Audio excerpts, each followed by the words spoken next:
everybody. Welcome to Financial Keys to a Headstart. I'm your host and creator, LeBron Stephen. And of course, for the namesake, I have the owner of Headstart Coaching and Consulting LLC and branch manager here in Charlotte, North Carolina at Fifth Third Bank, Wesley Head. Thank you for carving out the time. TV land. Anytime. Yes, sir. Part 3. How to leverage credit. Okay, so trade lines. Explain to the people what trade lines are, and more importantly, when should you use trade? When should you use trade lines or seek to get trade lines added to your credit? Because what I've noticed is people just add them frivolously, and don't have a plan, right? And I think that when you want trade lines added to your credit, you got to be planning to possibly, lease a new apartment or try to get a house or try to get a new car, something where you need that little bump, in that score. So what are trade lines, and when should people get them? Why should people get them? Like what's the point of it? Okay, so a trade line is basically any type of revolving line of credit or closing this line of credit that's reporting to the bureaus for you. So whether that be an auto loan, mortgage, or credit card, anything like that. It depends on where you are in your finances, where you want to use them, or just in life in general. Say example, if you're trying to build your credit, a lot of people, and I didn't know this until I got in the bank. We talked about this before. People can add their children onto their trade lines or credit card as an off user. So now your activities reporting for theirs, and now they're building history. Exactly. So when they all your good decisions are reflecting, they're benefiting from what you're doing, or your bad decisions, right? Good or bad. For me, but I feel like because I have a few of my siblings as authorized users on a few of my credit cards, and that's like motivation for me to not make any bad decisions because I know that their credit will be affected. You want to manage that correctly. So exactly. You have that aspect as far as establishing credit is a good thing for a trade line. But say if somebody may have a goal, I don't know, say if they want to purchase a home and they have credit but it's not good credit, or say if they have $1,000 limit on something and it's maxed out, you can always add a trade line to your account. So now that's lowering your utilization, which in turn is going to increase your credit score. But that stuff is only as good, adding somebody to a trade line is only as good as you're on it. Because as soon as you come off of it, you lose that benefit. Right. But it's good, when you use it correctly. But it's good to have a goal. I mean, a lot of people just want to have good credit, just for the sake of having good credit, just to say I got good credit. Right. But you got to actually be doing something with it. You want to leverage that. Exactly, want to leverage it. How that looks is when you got good credit, you're getting cheaper or lower interest rates, which is lower payments. There's more money in your pocket. I mean, and it's so important in anything, even when you're talking about moving into an apartment. If you got a great credit score, you're gonna pay that little $350 security deposit, and that's it. But if you got bad credit, you're gonna have to pay last month's rent, first and last month's rent, and all, plus the security deposit. You gotta pay way more because they don't trust you. They don't know if you're gonna be able to pay your rent on time, things like that, man. So it's so important. And it's huge, man. Especially when you're talking about major purchases. I mean, that's just a small thing on an apartment. Right. A couple bands that you can say. But when you're talking about a vehicle, like I was working with a client, their interest rate was like 23%. And that's like crazy. When it really should be, like 3, 4, 5, something 6, but just because of their past credit or their past decisions. Past decisions could have, repos on their history. You only got a certain type evictions, of people who are gonna deal with you. Exactly. But they take you up top. Why? Because you're risky. Exactly. You're a risk. The less risky you are, that's how you want to be. The less money that you're gonna spend. Right. So gotcha. That's a lot of money, man. When you talk about even like a mortgage, you talk about a loan for 30 years. You know, Yeah, even man. something small as a percent interest. You know, so that's why it's huge to do something like a refinance. You know, whether that be on your mortgage or a vehicle or any type of debt. Right. It's a lot of money you saving, man. Yeah, You put it yeah. in dollars and cents to people, because people, when you just talk about interest rates to people, I don't think it really registered to them Right. until I say like, hey, well, this is going to equate Right. to $200 a month that you saving for however many years. Right. Yeah. You know, so it's huge, man. So you definitely want to leverage credit. Yeah, it makes sense. Definitely. Financial keys. I hope you are listening. So I got one more point, when we're talking about leveraging credit. Well, and this is kind of like a two-part question. A, why should you know when your credit cards report? Like, give you an example. I think like 3, I'm not gonna say how many credit cards I do have, but I know one of my credit cards reports on the 2nd. I know another one reports on the 6th. I know another one reports on the 21st.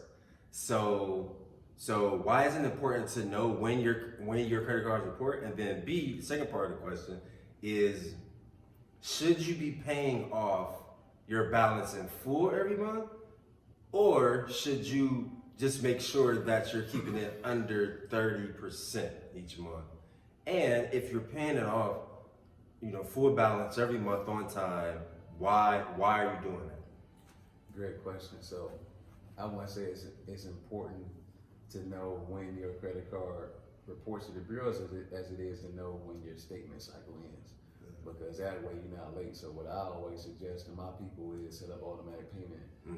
So you never gotta worry about it. Because it's crazy how one late payment with that one joint go do to your score. Not to say that you're out of the game because you have a late payment, but it matters.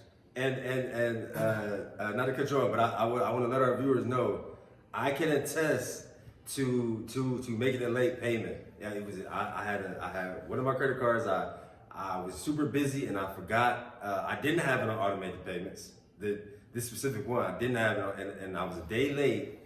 And that same credit card, I think I tried to get like a balance increase because it had been like 6 to 8 months, something like that, and the balance was zero.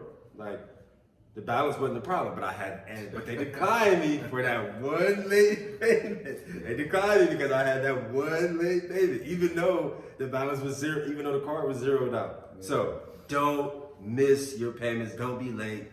Schedule that automatic payment so you don't have to worry about it. Yeah, so you definitely want to do that. Set up auto payment. It's just easier. Exactly. Easy to manage your finances, man. Right. Because I got a lot of bills.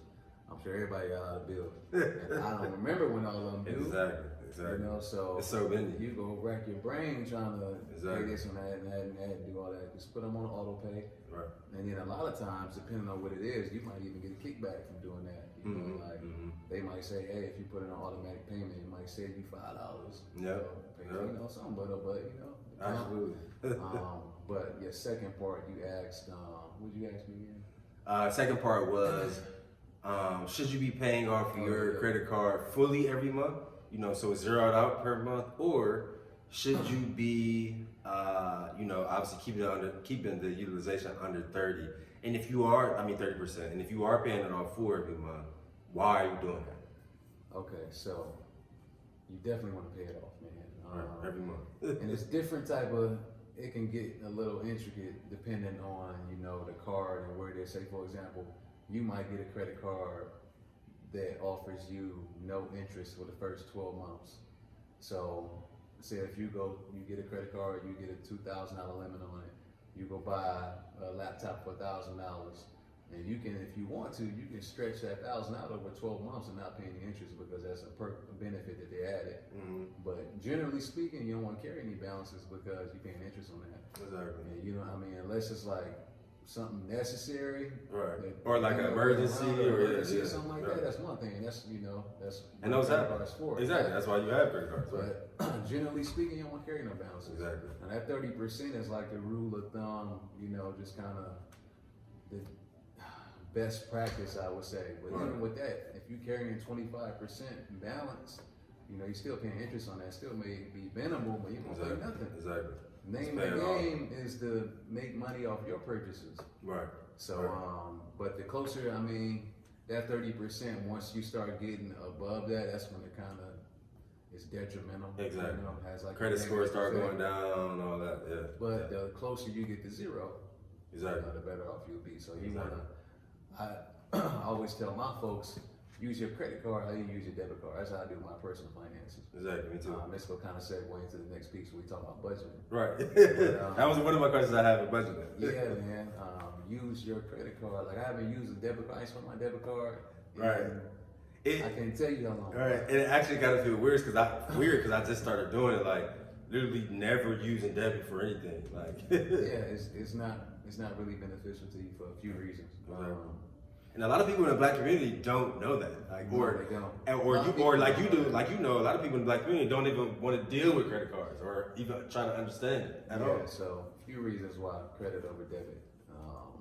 For security, for first and foremost, you know, if fraud happens all the time. All the time. So if you get something that's compromised, you rather that to be a line of credit opposed to your checking account.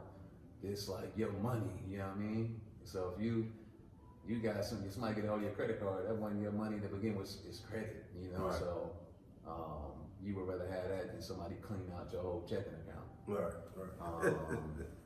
Yeah. Because the credit card, I mean, you know, the credit is technically not your money. Yeah. You know what I mean? So, So you would rather that be compromised. yeah. For the second reason, just for the aspect of building credit. Exactly. Debit card doesn't report Showing that you're using it. Exactly. Yeah, Using so- it and you're paying it back. Zeroing it out. Credit card, you have that history that's reporting and building, you know. So as long as you're doing right by it, it's gonna impact you positively. Right. And the last piece, which is important, just as important, you make bread off of it. Right. You know, they got all, or I just say perks off of it because they got all type of benefits you can get from cards, whether it be points, cash back, flyer miles, all depending on what you like to do. Yeah, and it was crazy. The latest one that I got a couple months ago, they had like a perk where if you spent over $500 on hospitality and airfare, you would get that $500 back, like on your balance, like, or you had two options. You could pay your balance down with that $500, or you could export it and it could go to your banking account. But I chose to use it for the balance. And it was like, credit. Yeah.